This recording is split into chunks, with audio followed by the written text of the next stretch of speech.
ng gold at 3 bronze sa WCOPA competition sa Hollywood. Yan at iba pang mga ulat sa pagbabalik ng Balitang Middle East. World-class na botes nang iuwi ng 15 anyos na Pilipinang estudyante sa Qatar ang isang gintong medalya at 3 pang bronze mula sa prestigyosong World Championship of the Performing Arts o WCOPA na ginanap sa Hollywood. Yan ang Balitang Ox na Ox, si Delphine Montenegro.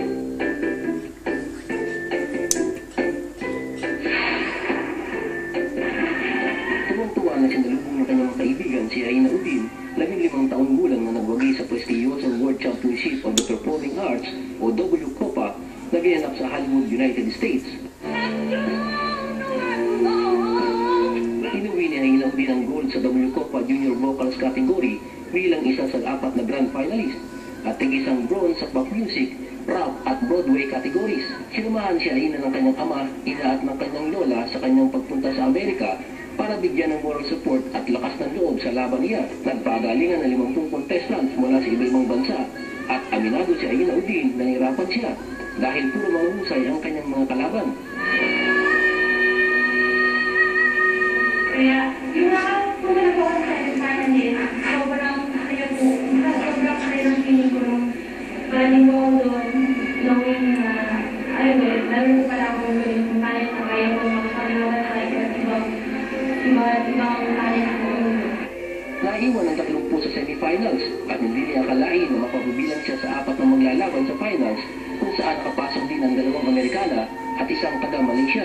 Ngayon, nahanay na siya Ina kina Jed Madera at Rap Salazar na kapwa Pinoy na nag-World Champions din. Kaya naman proud naman ang kanyang mga magulang sa tagumpay ng kanilang anak.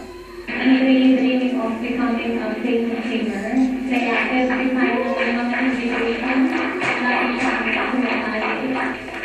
So kaming parents talagang sumusuporta ng pamilya. Sana magkano siya ng family ng sineguro. Sabi pa ng nanay ni Aina, prioridad ni Aina ang kanyang pag-aaral, pero kung mabibigyan siya ng break sa music industry, ay susuportahan nila ang kanilang anak. Dahil sa kanyang panalo, ay may nagalok na kagad na isang batikang musikero sa Amerika na si Shelly Sandane, nagbibigyan siya ng break na makapasok sa industriya ng musika sa Hollywood. Si Sandane may siya rin humawak sa sikat na si Phil Collins. On her very young age, not the love as a singer. So, parang nag-focus sa somewhere in UK. Kasi yung siya yung songwriter sa producer. So, siguro na yung kahit out ni Aina. So, surely baka just keep on believing yourself. Kahit anong mga, kahit anong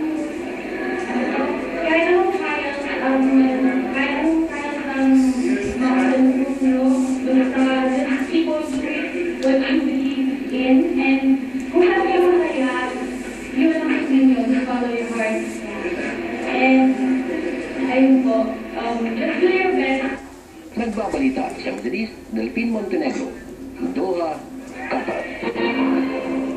At dito po nagtatapos ang isa na namang edisyon ng mga balita service.